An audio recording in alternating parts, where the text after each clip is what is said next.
We're live. Hey, hello everyone. Hello, everybody. Let me get the chat all set up here.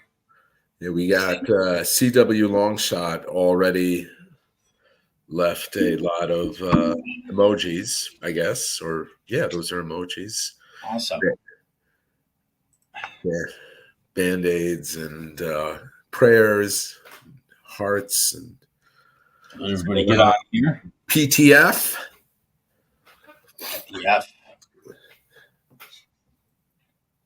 So we got 5-7. It's going up. You see what I'm drinking?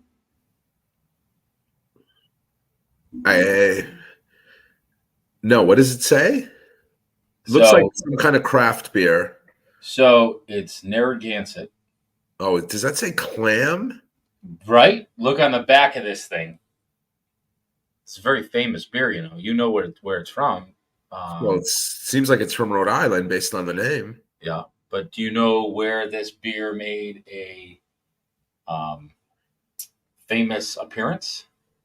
Is it an Adam Sandler movie? No. No, then I don't know. So one of my favorite movies, if not my favorite movie. Remember when Quint in Jaws was sitting there in the fighting chair, reeling in the shark, Right. and he had that can of beer and he crushed it. Yeah. Oh, is that beer? That's Narragansett. Wow. Yeah. We were talking about it on the trip today, on the party boat trip I was on today. Yeah. Yeah. By the way, you and I have not really caught up before this. And hello, everybody. Oh, Greg Ziss is on. Oh. And I see Sean is on too. Duffmeister. Dave is on. Dave's on. Yep. He says, great cheap beer. It is a great cheap beer. It is cheap. And it's good. I figured, it kind of fit the fishing theme here. Yeah, I have no beer today. I have a glass of water here. That's all. There you go. Today. I got, as you know, JT, I told you earlier, tomorrow starts for me the first of 19 days in a row that I'm booked. Now, naturally, what happens when you're chartering and you're not in a 90-foot party boat, some of those trips will get blown out. But I did have one stretch when I was doing it part-time where I had 9 in a row booked around a vacation. So I had 7 days off plus the 2. I had 5 days off plus the 2 weekends, the bookend weekends. And that time I got 8 out of 9 in. So that happened once. So I have 19 in a row. I'm curious to see how many of those actually happen. But tomorrow is day 1. Today, interestingly, JT, so I'm going to monopolize the chat like I want to do. First time ever, I went on a party boat out of Moriches Bay. I am not exactly sure which way it's pronounced. It's not that far from me, but I've never been there before. And it was ridiculously fun. 5 to 7 feet of water. The boat was called the Rosie. My members will have that video popping up in their drive now. My buddy Ernesto came with me, and we had 3.5-hour trip. It's literally 7:30 to 11, 3.5 hours, and it took about 25 minutes to get to the spot, another 15 minutes, 20 minutes to get home, and then resetting. Yeah. The two of us caught 31, and he's telling me it's 32 because I shorted him his last short of the day. He had 4 keepers. I had 2 keepers using a 1/4 ounce jig head. Wow. No kidding. 5 to 7 feet of water. That's like Southern style. That's how they do it in Alabama. I'm telling you this, and all finesse fishing. My noodle rod that I love to talk about, my VRC Jigging Jerks noodle tog rod, which is super light. It was too heavy for this. I had a 1-ounce bucktail on, and Ernesto had brought 2 freshwater ultralight setups, and he lent me one. And once I switched after the second drift, I started hammering the fish. It's unbelievable. No kidding. That's pretty cool. I now want to do this every day. That's awesome. That's fun. I don't know. There's Charlie says hello. I don't know how many guys on on this stream have ever done that, but boy, and I got to tell you, this boat, Rosie, fantastic captain, fantastic mates, all young kids. Like the youngest was 14, and I think the rest were teenagers. but boy, oh boy, do they hustle. They were running around like chickens without a head. You couldn't, you had just set the hook on a fish and like, oh, you got scared because they popped up next to you with a net. They were amazing. No kidding. They were amazing. That's cool. Well, why don't you? Do you have the like any of the contact info or anything so people can? Yeah, they have a website. I think it's rosiefishingfleet.com. I have it in my video, but it's not public yet. It's just open to members. But anybody can Google. What's up, Richie? Anyone can Google. What's up, Richie? Rosie Morich's Inlet or Morich's, and it'll pop up. Got LA Fish Kings. I got a 12-pounder from shore and a half-ounce jig. Yeah. Nice. I just can't believe that ultralight fishing. That even blows away the black fishing in terms of ultralight that we do. Well, we've talked about that in the past because I know a lot of the New Jersey guys are fishing in, 8 to 10 feet of water or 6 feet of water, and then the guys that are flounder fishing down south are fishing really shallow. So. Well, they do a lot of that gigging, they call it, right? Where they at night with the flashlight and the spears. Yeah, the fork. Yeah, the fork. Yeah. Thank you. Yeah. Yeah. I don't know how what I think of that in terms of sport fishing, but yeah, look, I don't know. Stepping to each his own. To each his own. We have a question already. Oh, Ryan Glover. Can you guys discuss how you store your bucktails and swing bucktails? Go ahead. I'll let you go first, John. Yeah, so I keep mine segregated in containers on my boat, airtight containers. It's like Tupperware, 2 ounce, 3 ounce, 4 ounce, 5 ounce, 6 ounce. I wash them with fresh water when I'm done using them. I store them in there. I try not to store them. I was very bad at this. I'm trying to get better at it. Try not to keep them on the rod if at all possible, especially with the ultralight graphite rods we use now. You keeping that bucktail on the rod, and if the boat's in heavy seas and you're running 20, 30 miles, or even just bouncing in your car, in your pickup truck, in the bed, that bucktail tapping on that rod blank over and over, JT, you and I discussed this not that long ago, can cause damage and result in premature failure of your rod. So I do like to take them off when we're done, not travel with them on the rods, or if we are traveling, keep them on the floor and not connected to the rod, and then wash them off with fresh water, let them dry for a minute, and then put them away. I don't know, Ryan, if that's what your question is, or if there's a more granular aspect to it. And Dave, yes, it's in Long Island, the boat I'm talking about. It's in Morich's Inlet. Yeah, I do the same thing. I keep a separate Tupperware container, and any of the bucktails that I use throughout the day, I put them back into there, and then I bring them home. I put a little bit of Dawn dish soap in there, some hot water, rinse them off, rinse it again, and then let them air dry. But you never want to put your wet used bucktails into your good ones, right? It'll ruin all of them. Yeah. You know what else? I think it was Doc years ago when I saw one of your videos. He had a hardware or a Harbor Freight box. Sweeney. It was Sweeney, the yellow and black one. Yeah, he still has them. Yeah. So I got one of those, and actually they're great. You don't want to bounce them around too much because they'll bust apart, but it's actually a nice way to keep everything organized. So, good question. Yeah, so New York Living said, "Hey John, it's G. When we going fishing with my twins?" I'm lost. See, if New York Living's a girl, then twins has a different connotation. But I'm hey, this is a family show. Twins here is referring to children.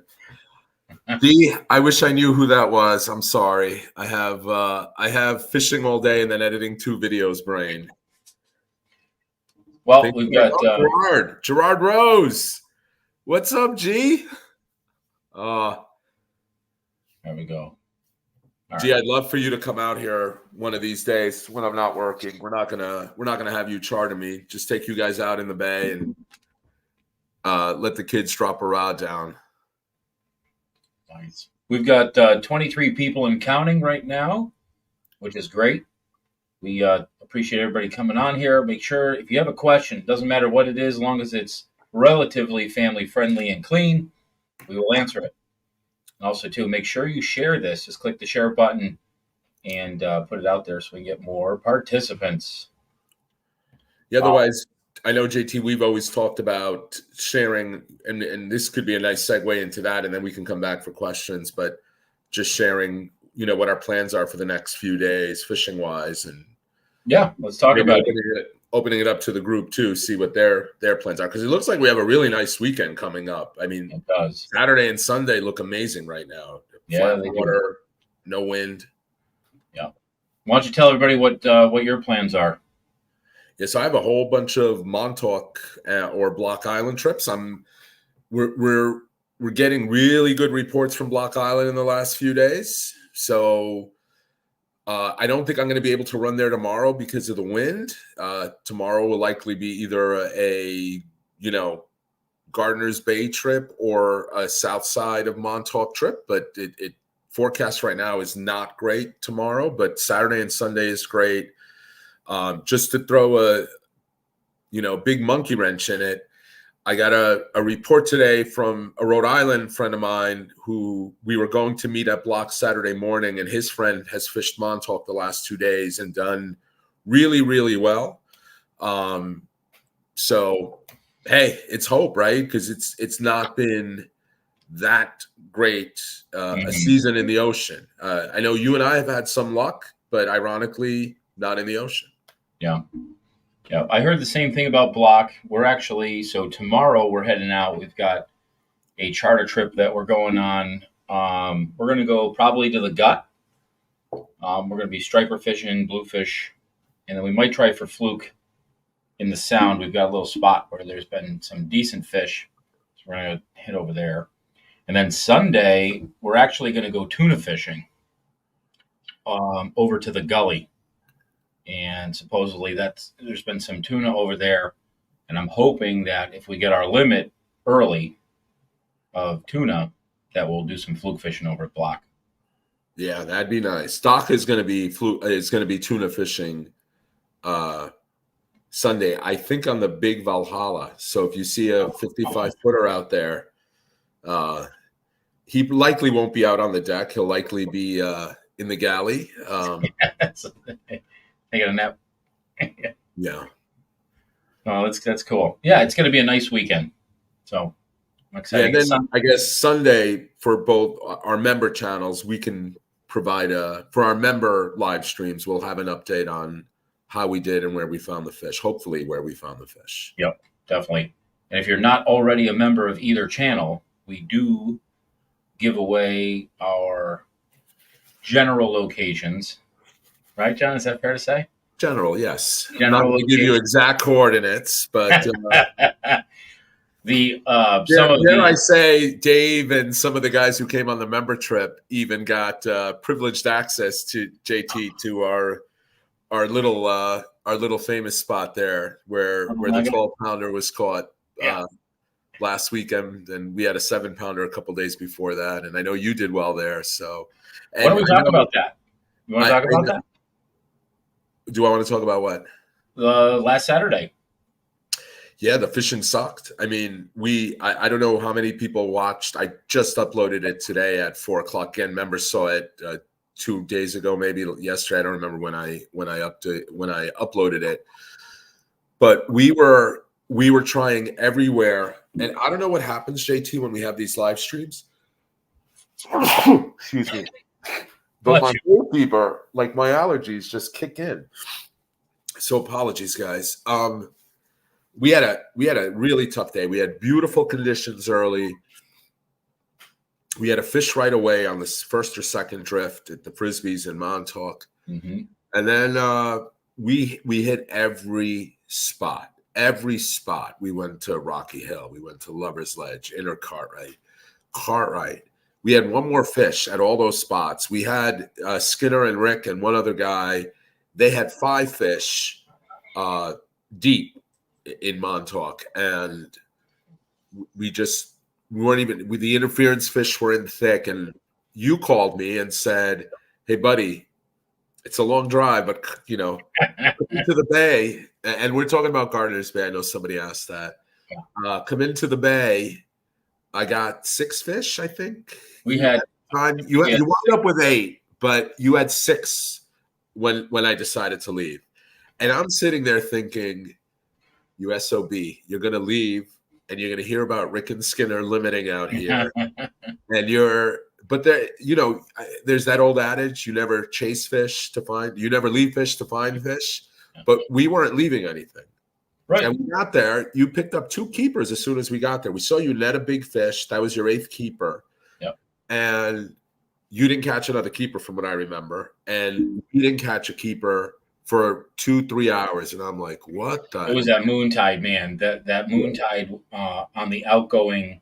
We didn't, so usually like when the tide just starts to change, you get that like little lull where it kind of like slowly builds. It didn't slowly build. It was like, it went from 0 to 1.5 instantly. I mean, it was cranking. So we ended up pulling out of there. We had been there pretty much all day. So right. But do you think that I noticed we waited for that tide to start slacking off? Yeah. And we got 2 nice fish, including that 31-incher to end the day. Yeah. So and I was telling my clients, if we caught that fish at the beginning of the trip and then had 8 hours of nothingness, that's what you're going to remember, the last part of the trip. So the only silver lining with Saturday's trip, besides, having a big fish, is that big fish was caught late and, the folks left with a high. Well, everybody knows you were sandbagging. So. Yeah. Yeah. I was. Do you think, I watched your video today and I noticed, because we never went to the south side, we didn't come all the way around because it was too far. But there were a lot of boats that were out there. Do you think that had something to do with the fact that people weren't catching fish? No, or what do you think? Absolutely not. I don't. I think the tide? The tide wasn't particularly strong, in my opinion. I mean, we used the trolling motor to slow us down a little and to help us at Cartwright a little bit. But no. I just think, look, we've talked about this before, you and I don't know if we talked about it last or 2 weeks ago when we had the first one of these. Fluke are very fickle fish. They go through those stages where they're biting, and then you might have 2 drifts with 2-3 fish adrift, and then literally nothing for the next 2 hours. And then it turns on again, which is why if you're on fish and they stop biting in a general area, sometimes it's the wrong move to leave, even though they've stopped biting, because they go through those feeding cycles where they're biting, then not biting, biting, then not biting. It's rare that you get 1 on 1 drift, then 2 drifts without one, then 1, then 2 drifts without one, and then you're going to get them in spurts. And you saw that the other day. You had 8 in 2 hours, and then nothing for the next 3 hours. Yeah, and all those fish were on just one little shell bed. Yeah. Pretty much it was maybe like, I don't know, 50 yards long. And that's where everything was. And if you missed the drift, you didn't catch anything. I think if we had had a trolling motor, we would have been able to kind of plant ourselves there and have caught more. But, I'm glad you guys came over there and caught a big one. That's awesome. And the best part, Kirk, who caught it, who's, I don't know if he's on the chat. I stopped looking at the comments. Oh, there's G. I just looked at one. Kirk's a great guy, longtime client. And, he said on a post in Facebook, 53 and a half years without one. And then 13 days ago, he had one on the Gypsy at 10-2. And then he had this one, 13 days later. So, and I told him how remarkable that is, because a lot of people go their entire lives without one. And it's not like he caught it he caught those 2 fish in the ocean. He caught one off Brooklyn, and then he caught the other one in Gardner's Bay. So he didn't exactly catch them in hotbeds of, he wasn't in Nantucket, put it that way. Right. That's a Nantucket sized fish. If you caught that in Nantucket, you'd be really happy. Yeah. Although what I'm hearing is the big fish in Nantucket are fewer and far between from folks I know who have gone. Not that there isn't the normal quality, but they're seeing, I think, less double digits. I was supposed to go this year with Richie, who's on here. The trips wound up getting canceled, but I wasn't going to go anyway. So he didn't get to go, but I'd be curious if any of the folks who have been this year have noticed that. Yeah. I know there's a couple of guys. There was one guy, Dave. He lives here in Connecticut. He went out to Nantucket and caught a 13.5 pounder or something like that. Wait, is it Dave, my potato chip guy, who's on the chat? Dave Starr? No, different Dave. Yeah, different Dave. Hey, we've got here. I've got a couple questions here. This one's Mike DePasquale. He actually He actually had booked a trip with us. He's coming on a Doormat fluke hunt at the end of August. So I'm in the Niantic area. Does that die down this time of year? And you fish more in black mud. Yes, usually. So the Niantic area it really dies off. Say the end of June, early July. You can kind of pick up some fish here and there. It depends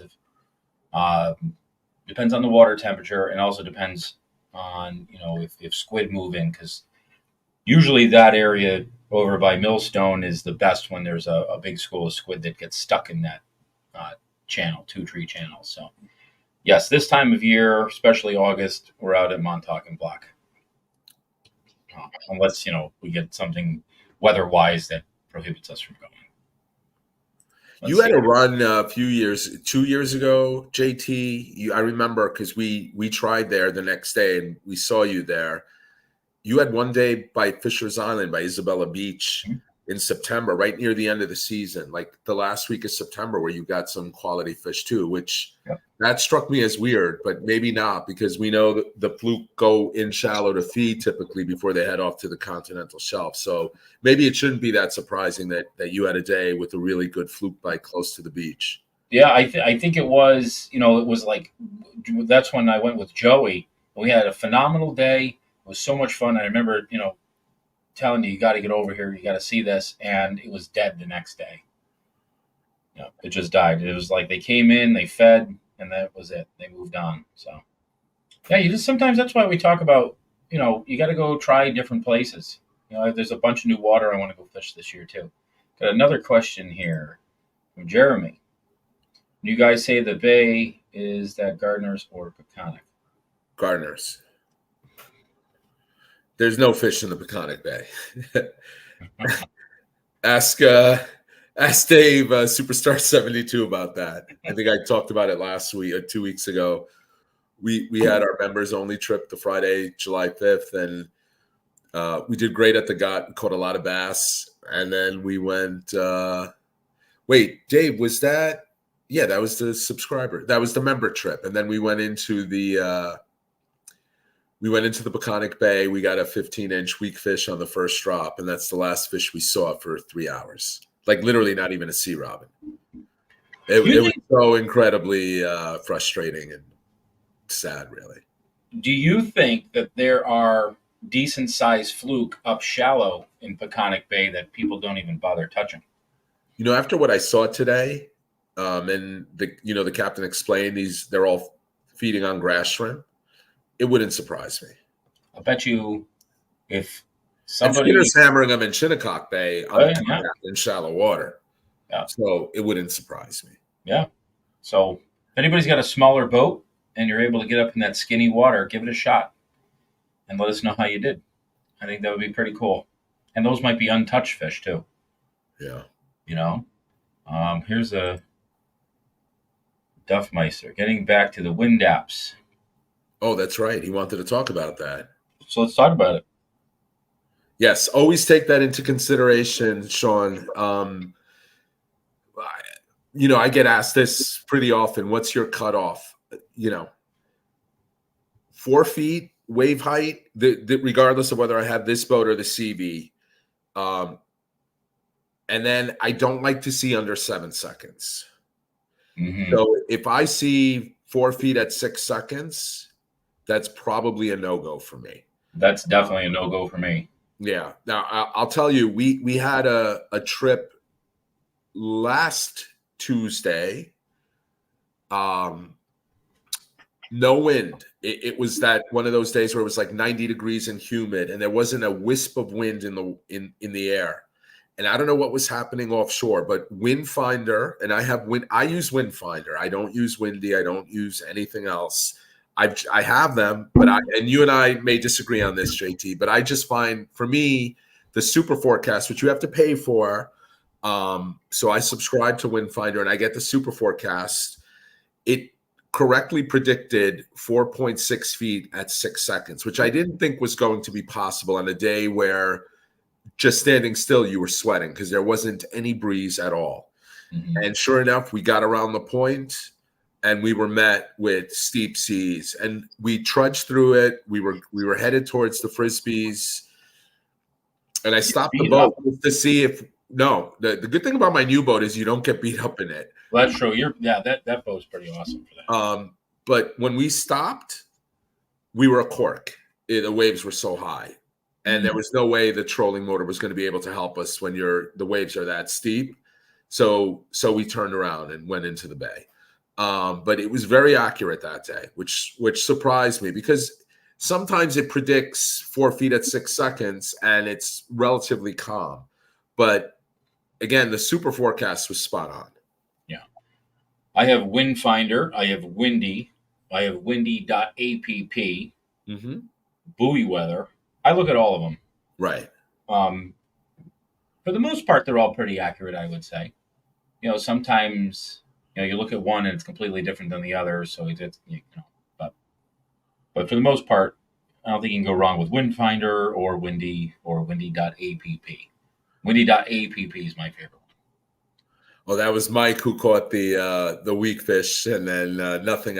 Mike, it wasn't just zero fluke. It was like nothing. We didn't even catch like a crab after that. We didn't catch a sea robin. I mean, it was incredible. Let's see. Oh, that's right, Dave. You were the subscriber trip. We fished some of those. Yep.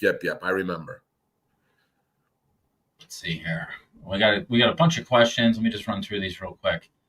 Let's see. I want to make sure everybody gets an appearance on here. I like Fish Kings. Dying to get my first tuna. Definitely find a buddy. Find a couple buddies that'll go out there. Find a boat that's capable of going out. You got to be really careful. Make sure you pick the right day, but everybody should experience their first tuna. Let's see here. Oh, I heard someone got a double digit off Black Point. That is true. It was 10.5 pounds. Wow. Yeah, so that's a nice fish. This week? Last week. Last weekend, I believe it was. Believe it or not, I heard that it was in 120 feet of water. Wow. Yeah. So, interesting, right? We had all these fish in 20 feet. Yeah.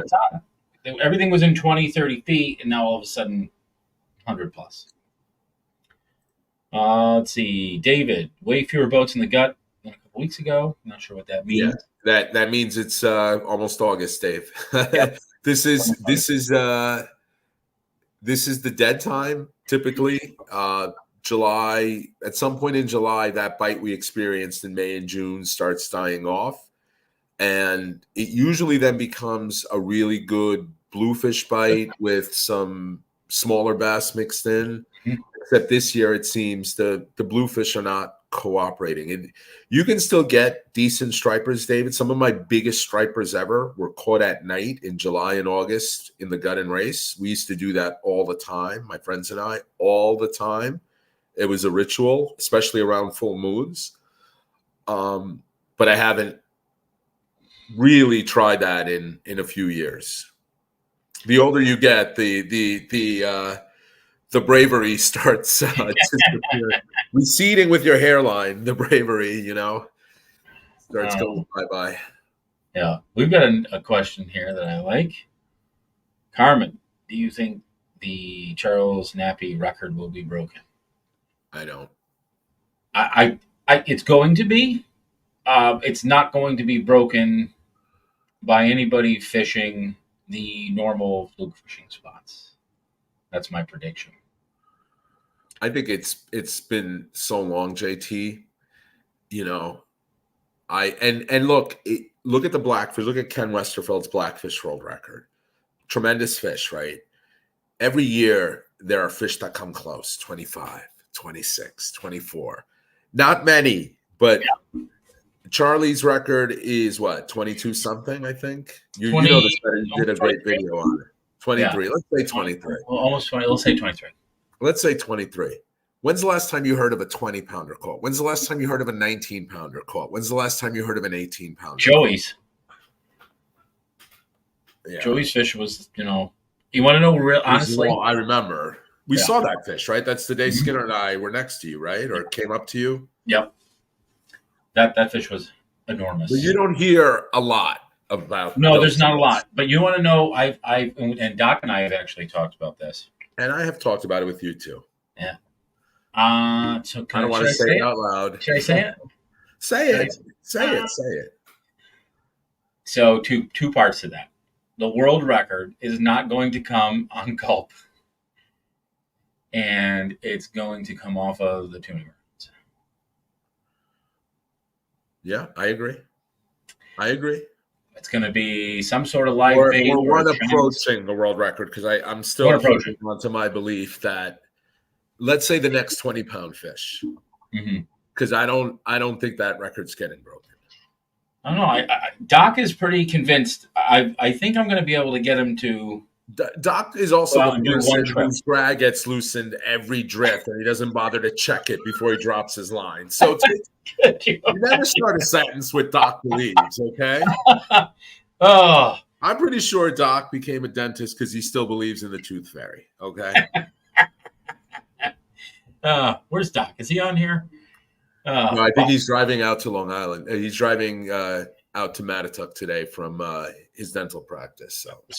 So, Carmen, to answer your question, I do believe the world record could be broken if somebody goes and actually fishes for it in the right place.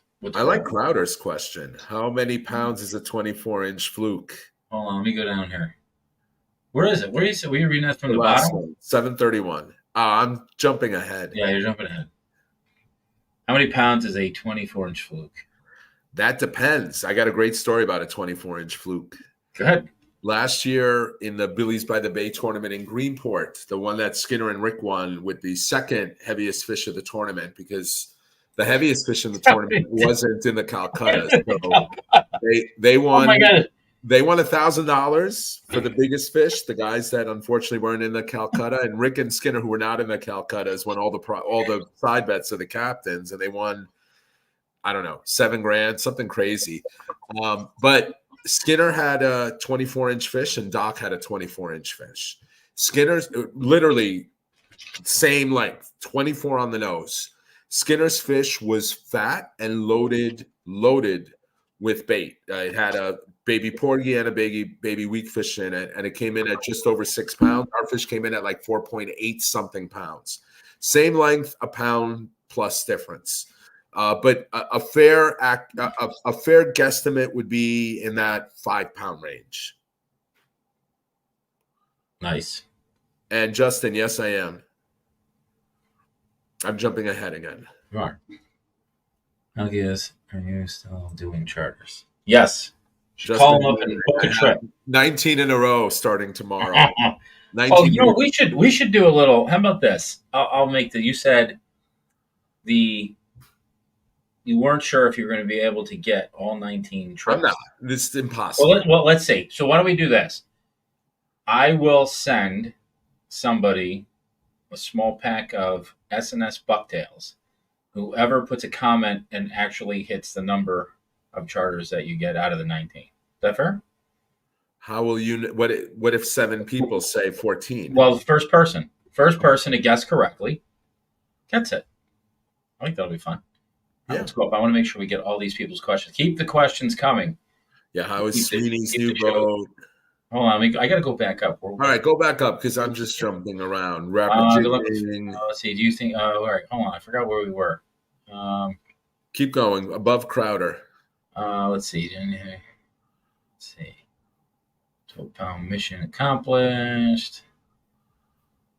Oh, here we go. All right, start from here. Now I'm caught up.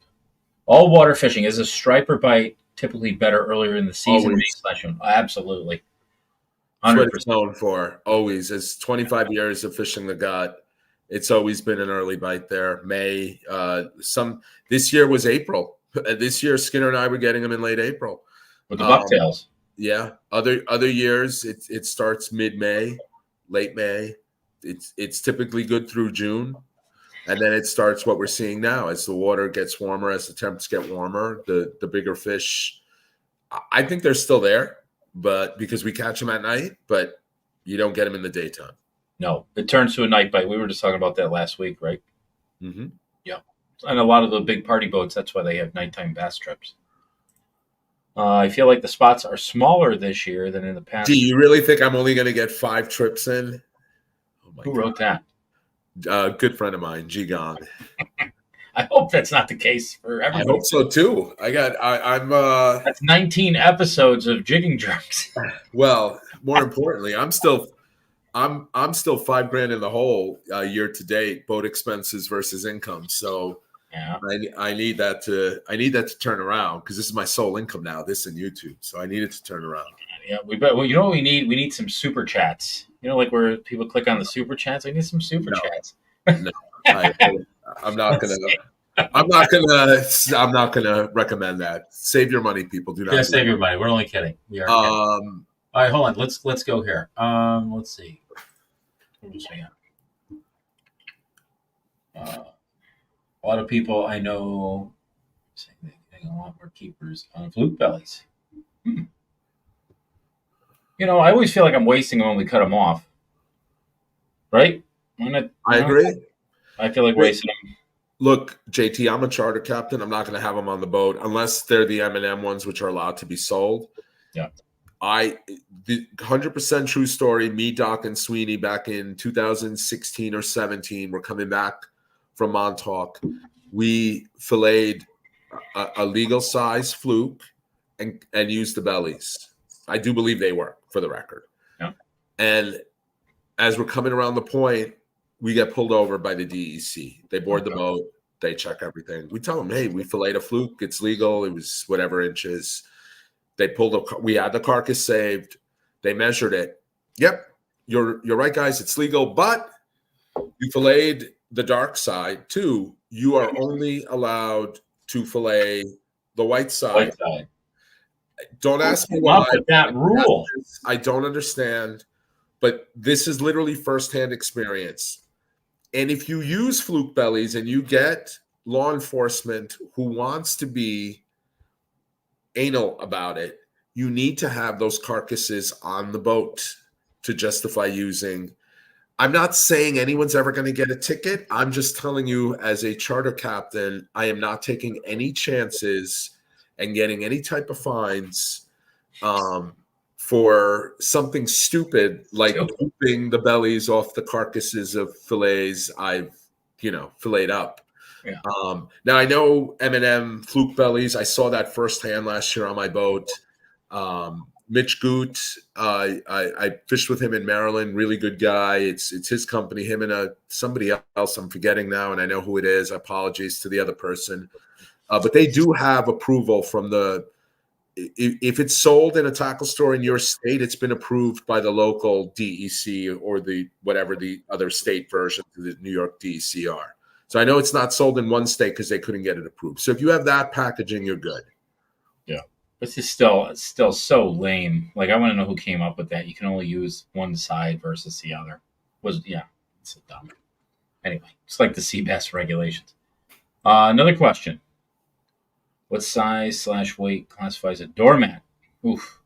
Doormat? Anything. I call a doormat anything 7 pounds and up. Because I think a 7-pound fluke is just beautiful. I agree. Yeah.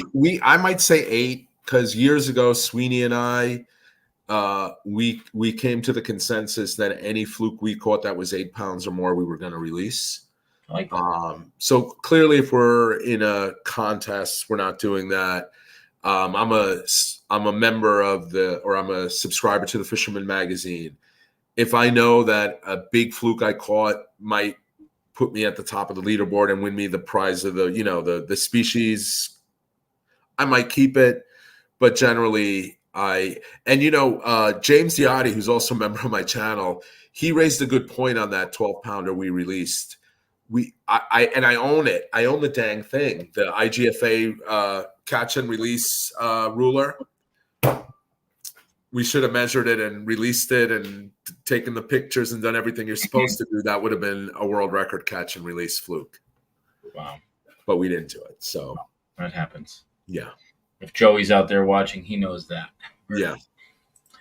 That was a great question. There's another one. You want to read this one? I can't see this question. You want to read them? I used to fish a bit from Groton, Connecticut, and I've caught 6 over 10 pounds on Fisher's Island, 13.5 being the biggest, most on chunk herring on a 3-way. Nice. That's Troy Fairweather. Troy, Doc is convinced that when we see bunker by the fluke rounds, he wants to anchor and chunk for them. And I don't think it's crazy, unlike a lot of the other things he's said to me. And in fact, one of my best days fluke fishing on a charter, we had bunker all around the boat.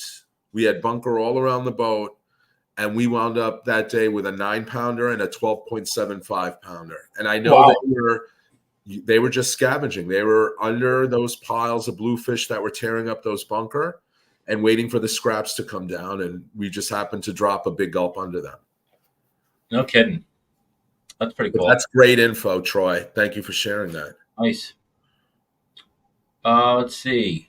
We got a couple more questions here. Thank you, Monster Fish CT. Really appreciate it. How about this one? Can you see that one? How does the rapid jigging actually move the bucktail up and down? So with modern braided lines, it moves it, and it's not moving it like this, like a slow jig does. It's doing this. It's giving the appearance of an injured bait fish. Mm-hmm. That's the difference. One is it's not up and down. It's not silky through the water column.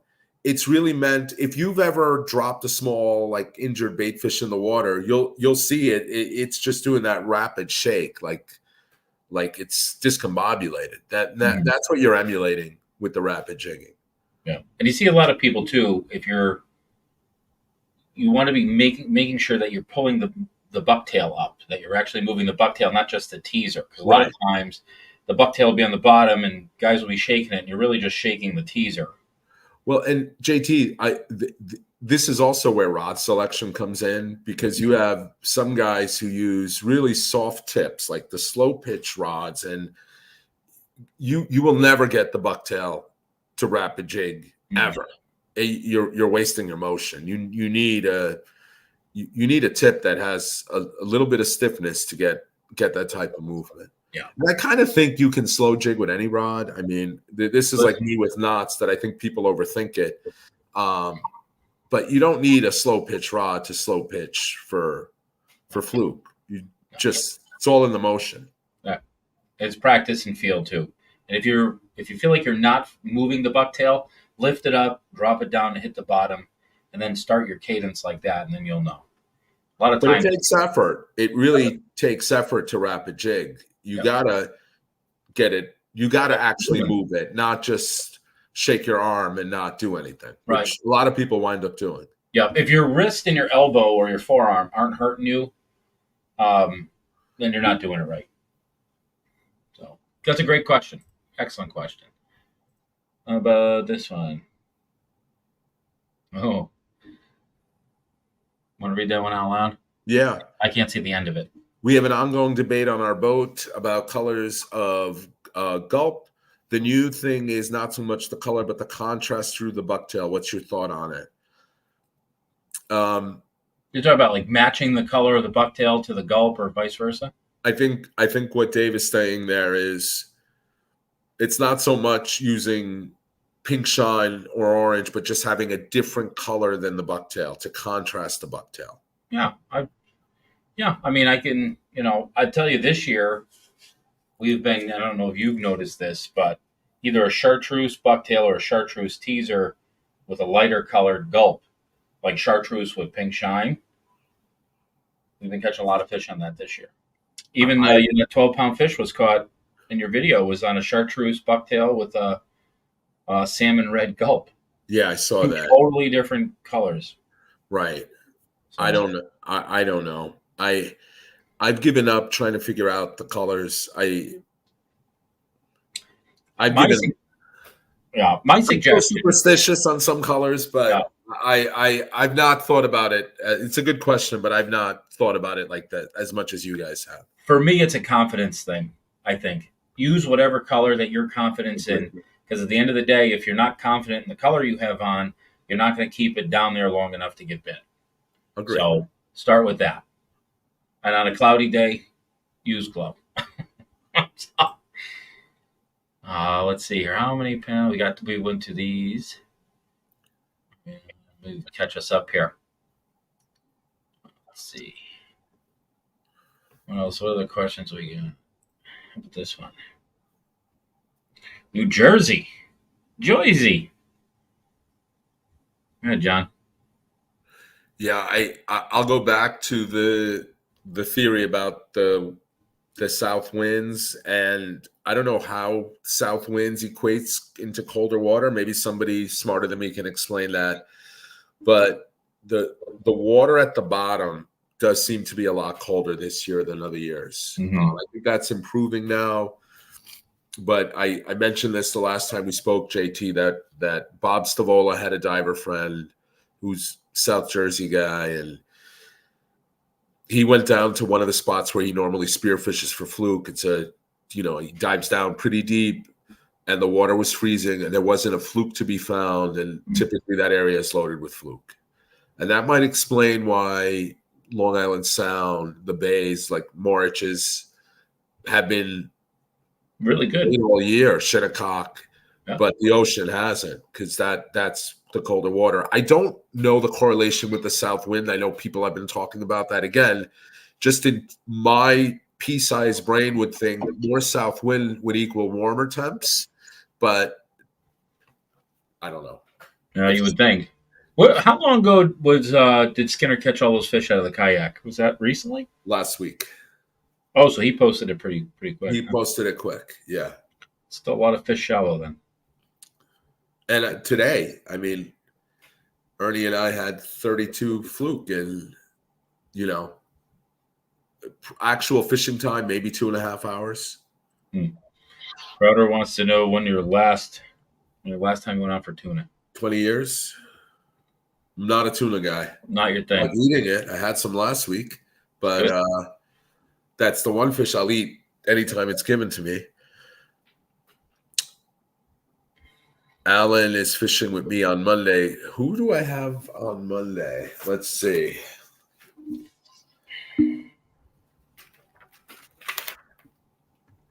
Oh, I have Brian on Monday, so Alan's part of that group.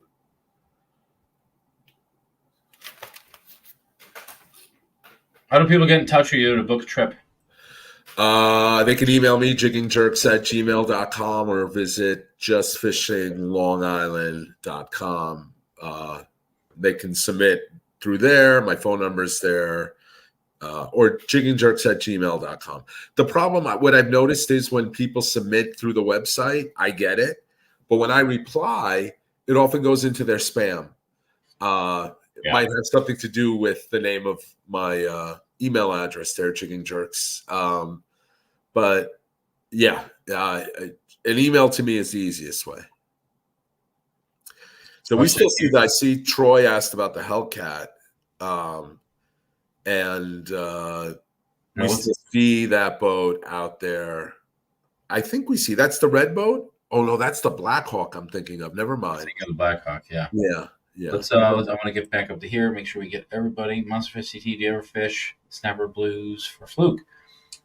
I would love to do that. The problem is you're only allowed 3 a piece. It's actually what the world record was caught on by Charles Nappy. Was a snapper. Yeah. Pretty cool video I posted up. If you go on the Next Drift channel, just scroll down through the videos, you'll see the video from Charles Nappy. And Charlie Labar said it's called upwelling. It blows the top water off and keeps bringing in cold water at the bottom. Thank you for explaining that, Charlie. Like I said, upwelling. Look at that. See, we learned something tonight. And it makes sense. Does make sense. Yep. Here we go. Fluke fishing. Have you noticed more snag fluke because I can't see this in the end of it. Because South Shore where I fish, the fish are lethargic. Absolutely more snagged fluke this year than any other year. I agree with that. I had one in the last video we did. I thought it was a monster. I hooked it. It didn't move. I thought it was a double digit, and it was hooked under the chin. I think we had like 5 or 6 last weekend. I'm gonna read this one out loud. I often freeze my fluke bellies if I have extra. Should I be freezing the carcass and dragging that with me too?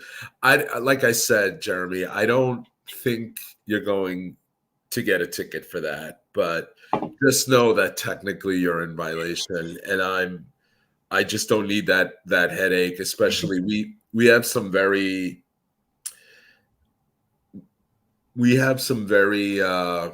in my area. A couple of the folks who have fished with me this year have seen it firsthand. Overzealous enforcement officers by me, and I just don't need any headaches with them. So yeah, keep the camera running. There's another question here. I've caught them on bunker from shore. I usually get the big fluke when on stripper trips. I'm presuming that's striper trips. The main boat I used to go on was the Halkias 2. They used to use DRA. What is Not DRA? sure what that is. All right. Let's see. The frequency created agitates the fishes. Lateral line, that's a good jigging. Yep. You're jigging. Yep. Yeah, the rapid blue jigging. With salmon. I got to tell you something. You know, the blue thing, that color electric blue. Glad Halks has sounded Mike for the blowing of the. I'm going to be right back, JT. I got to get another tissue here. The blue has been something that I've noticed. It's like an electric blue color. If you type it in on Google, type in like electric blue jig or electric blue skirt color, and you'll actually see the color we're talking about. But there's something to that color I've noticed that really attracts fluke. It's that really bright blue. And obviously salmon, I love salmon. Salmon red. So, can you read that one, John? Yeah, the boat I used to. Saw that one already. I'm sorry. Tyler Klim, what condition weather-wise do you not go out? I mean, I prefer not to go out if there's thunderstorms in the forecast, like bad thunderstorms, and obviously really, really heavy winds.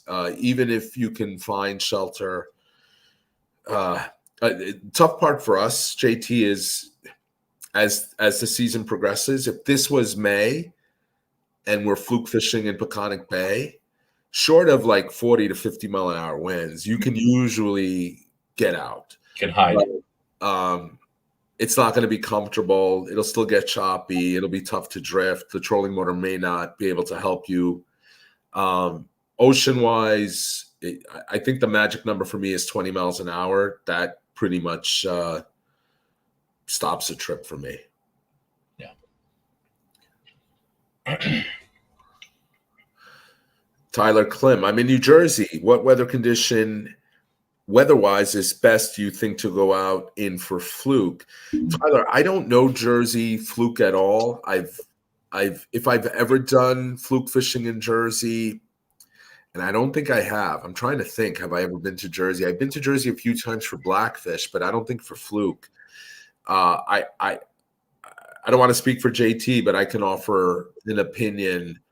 I personally do not like winds from the east. And I kind of like a north wind because that typically bodes well, even if we're running to block or Montauk, and a light wind, and try to stay off like those really dead moon patterns where there's no current. Not that I want a full moon and all that current, but something just off a new moon or off a full moon where there's plenty of movement, but it's not crazy. Mm-hmm. Wind from the east, fish bite the least. Wind from the west, fish bite the best. standard rule of thumb. And honestly, I think for the most part, there's obviously variations in each region or location, but a fluke is a fluke is a fluke. They're all going to relate to structure. They're going to relate to bait.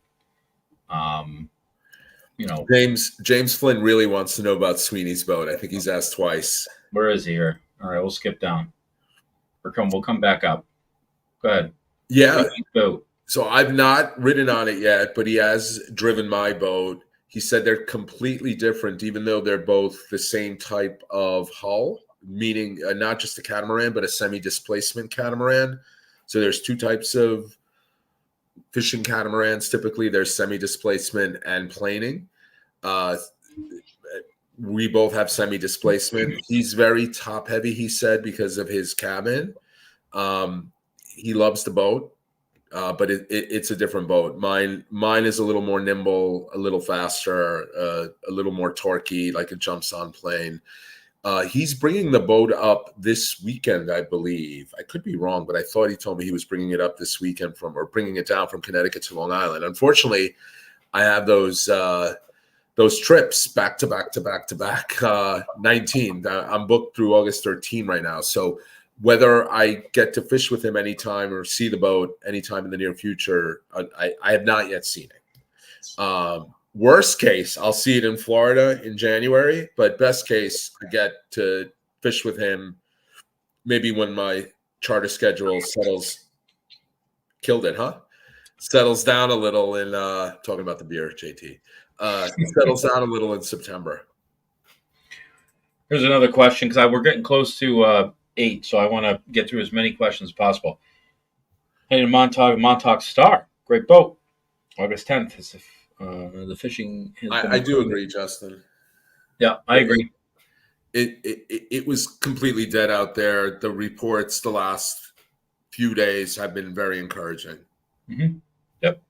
And like I said, we talked about it a couple weeks ago. It was the same thing. I think it was 2020 or 2021.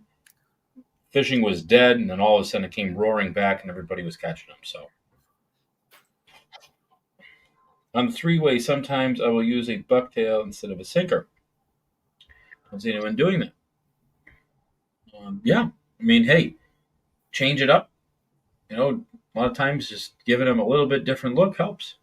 I think that's pretty cool. Do you think squid strips are better than minnows? I don't like squid strips only because I figure if you're going to use a piece of squid for a fluke, I'm going to use the whole thing if I can.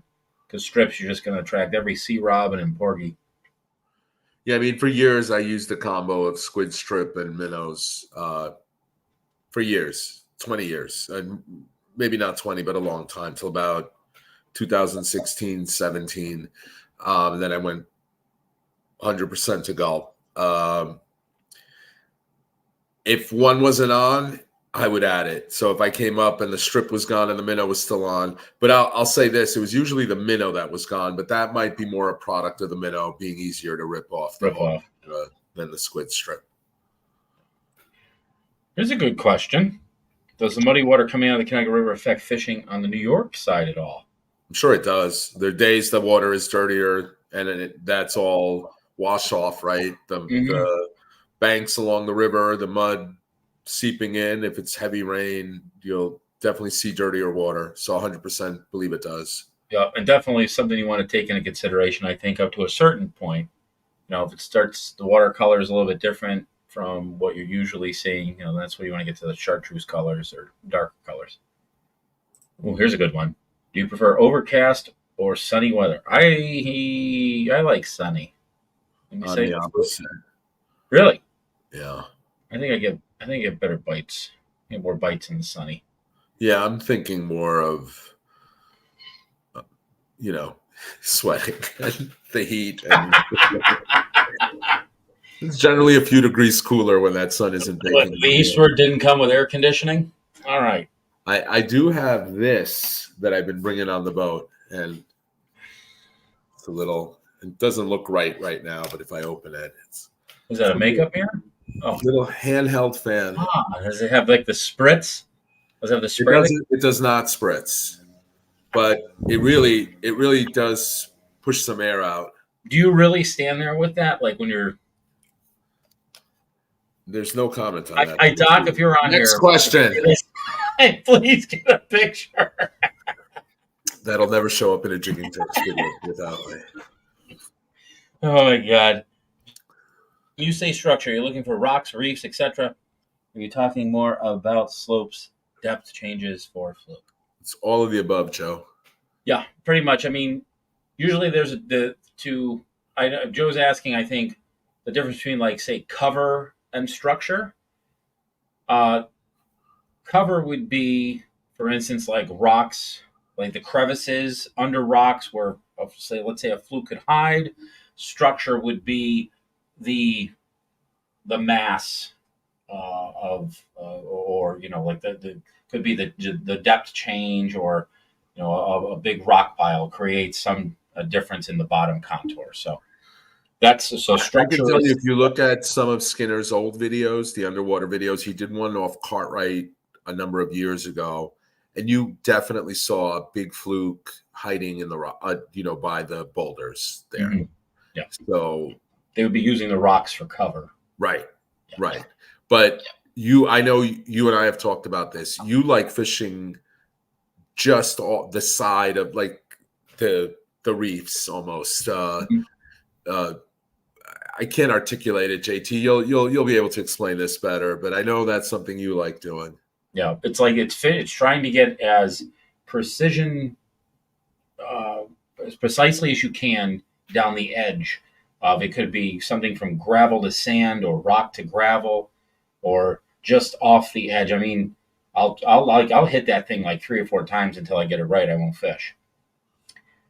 But yeah, as close as you can to the little edges and all that stuff. So I'm trying to go through these fast as we can. PB fluke on an ocean wreck. The world record was caught off the Ranger wreck. Letting everybody know. Words out. It was not frisbees. It was off the Ranger wreck. When you're looking for contour lines to fish. Yeah, can you read that, John? I hate not being able to see it. Is there a better part of it to fish like the top, middle, or bottom of the contour? And are steep drop or long slopes better? All depends. You got to experiment and find out. Some spots, one's going to be better than the other, and it can change day to day. When I get to, I'll kind of do like I'll experiment, do a couple drifts off certain things, and try to kind of see where you get bit the most, and then really start to dissect it. I will say that my only double digit was caught in Peconic Bay on a very sharp slope. I started at 65 feet. I hooked that fish in maybe the low 40s. And when I looked at my depth finder after I netted it, I was at, I forget if it's 21 or 28 feet, but it was radically shallower. Yeah. Some of my best spots, John, we talked about it earlier in the year to one of the spots you went where we talked about the parking lot, where it's just like as flat as could be, but it was surrounded by something. And then there's other times where, they want to be as close to that really, really defined edge as possible. It could just be a depth change of 2 feet. That 12-pounder, there was a 10-foot depth change within 30 yards. I don't know. It was rapid. It was rapid. It went from, X feet to 10 feet deeper really quick. Yeah. When do you think fluke fishing will peak this season? This week and the next 3 weeks, I would say. I'm gonna say mid-August. Yeah. I feel like we're way behind. Yeah. These guys are saying overcast for them, so they're agreeing with you. Those guys are just afraid to sweat. How the hell does Skinner catch every fluke in the ocean? He's got a deal with them. Look, I've said this before. No one concentrates more than Skinner. He doesn't bullshit. He doesn't take a break. He's peed on my boat. The 100 times I've fished with him, he's peed once on my boat, and he'll never do it again. As he likes to say, the one time he took a pee break, he put his rod in the rod holder, and he got hit, and I brought up the fish on his rod.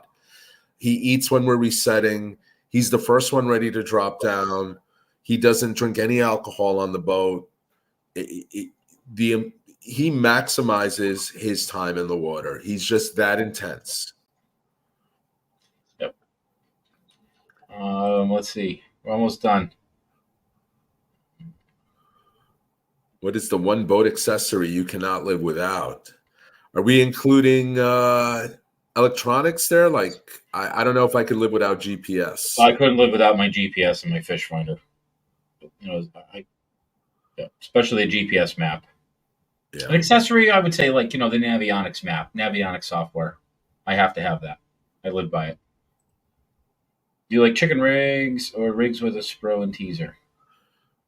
That Both. must be for you, because I've if anyone can find a video in the last 5 years where I've used the chicken rig, I'll be very impressed. Listen, we used the high-low rig last weekend and had some great results with it. So here's my thing. Since I got the trolling motor, I've never had to use a chicken rig again. There's never a time we're fluke fishing where I can't have my clients or myself drop down with a 4 ounce at 100 feet of water, 20-mile-an-hour wind. I can still get you down with a 4 ounce. Yeah. Let's see. I found clam beads this year. Beds this year have been beds. Yeah, clam beds are awesome. You find yourself a shell bed of any kind like that, you're going to catch fluke on it. I've spent a lot of time side imaging many, many, many miles of bottom just looking for shell beds. Once again, sponsored by Flukes. You and Skinner are like brothers. Skinner's better looking than Halk. Do you replace your color every time? Tell you, absolutely. If there's a micro, if the tip of the gulp is missing, I'm yanking it off and throwing it in the bin. So I don't do that if there's a ton of interference fish. I'm not throwing away a $2 gulp because a small piece of it is bitten off when I'm getting inundated with sea robins and sea bass. So I don't throw it away. You know what I do? I throw it in Joey's jug, and I let Joey use it because he doesn't pay attention to that stuff. Okay. Yep. Got to give it to somebody else. Ooh, night fish. No, I don't. I don't like night fishing. But have you ever tried it? Night fishing? I've not tried it I shouldn't say I've never tried it. I went out with Nino once where we left Montauk. He trailered his boat. For those of you that don't know, Nino is Nino Averso of the El Nino team. He trailered his boat down. He trailers his boat often from New Jersey to Montauk. Hardcore fishermen. They sleep in their cars. And then they're up at like 4:30, 5 a.m. fishing. And we went late August, maybe early September. And it was nighttime when we were headed out. And even when we first dropped, it was still relatively dark out. And we did catch a keeper in that weather. My buddy Tony Hong, who was the one who encouraged me. He had a YouTube channel for years. He's really stopped doing it. But I grew up with him. And he used to go to the piers off Jones Beach at night and catch fluke. And he has videos of that on his channel from years ago. So it can be done, but I do think you need some light. Like he would cast at the pier lights, shining into the Jones, whatever waterway that is over there by Jones Beach. I don't know that area at all. Best way to store gulp. I did a quick video on it. If you go back through the next drift content. I like the Alpo dog food containers. Anything you can get those plastic jugs even at Walmart with the screw tops. That's what I use. Had them forever. They don't leak. So Tackle Direct sells something that I've seen people using. It's like a hardcore heavy duty jar now. Got like a ridged top handle. It looks interesting. I'm thinking about buying one. I just use a pretzel, like a mixed snack mix. I've had it for like 5 years. It doesn't leak. So maybe I got lucky. I don't know. Yeah. All right, we're going to start getting close to wrapping it up. This one here, I think this will be our last question. I can't see the end of it. What is the one thing you look for when fluke fishing structure-wise, not including the wrecks? Oh, not including wrecks? You want to go first? You want me to go first? I mean, I'll go first. I don't know if there's structure there that's places for the fluke to hide, they're ambush predators. I got to be honest. I don't know if I'm looking for anything specific other than structure. I'm not going to lie to you and try to sound smart and give you some phony baloney answer. If I see, if I see what looks like structure on avionics, that's an area I'm going to try. But I'm not necessarily looking for anything more detailed than that. Mm. I think that's fair. I think the only thing that I really like to see on a good piece of structure, like a point or a drop, is lobster pots. Yeah. If I see lobster pots, the more lobster pots, the better. So let's change that answer a little. Let's say fish pots. Fish pots, lobster pots. Yeah. Yeah. No, because I've talked about this with a lot of my clients, and I always credit you, JT, for this observation. But the lobster population where we fish has largely died off. Mm-hmm. But we still see a lot of buoys out there, and they're not lobster pots like when I was a kid, right? And everyone had lobster pots. My uncle had lobster pots because you were allowed, I forget if it's 5, you still are, 5 or 7 recreational pots. And in the Long Island Sound, and before we'd start fishing, we would pull those pots. They'd be loaded with lobster. We would keep the legal ones, and we'd have lobster for dinner in addition to whatever else we caught that day. It's largely now fish pots. And unlike states like Maryland, where you're prohibited from using fish pots, or it might be Delaware, I forget which one, because I noticed when I went togging this year down there, there were no pots out, and they're like, no, you can't catch them. Not the case in our waters, and all those pots are not catching lobsters; they're catching fish. And the reason I made that difference, JT, is because if they're catching sea bass and porgies and who knows what else, blackfish. There's a chum bag in there.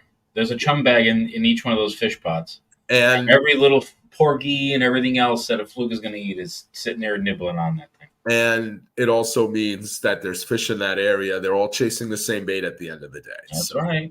Yep. And like I said, the only thing that you have to be careful of fishing in the pots is getting hung up. You're going to get hung up if you fish around the pots. I mean, we get hung up every single trip. And, Yeah, it's like very similar to, again, I'm going to quote Nino here. Yeah, I believe that, Richie. Yep. I'm going to quote Nino here. Nino, when they do tournaments in South Jersey and they're fishing their railroad cars and their locomotives and whatever else offshore that Jersey throws out there, they bring like 100 ball jigs on each trip because they know they are going to lose a lot, and that's the price. That's the price you're going to pay. It doesn't matter any of the areas you and I fish, JT. Impossible not to. You could be the best fluke fisherman on earth. You are going to lose rigs. It's the price you pay. Yep, absolutely. All right, well, it's 8:15.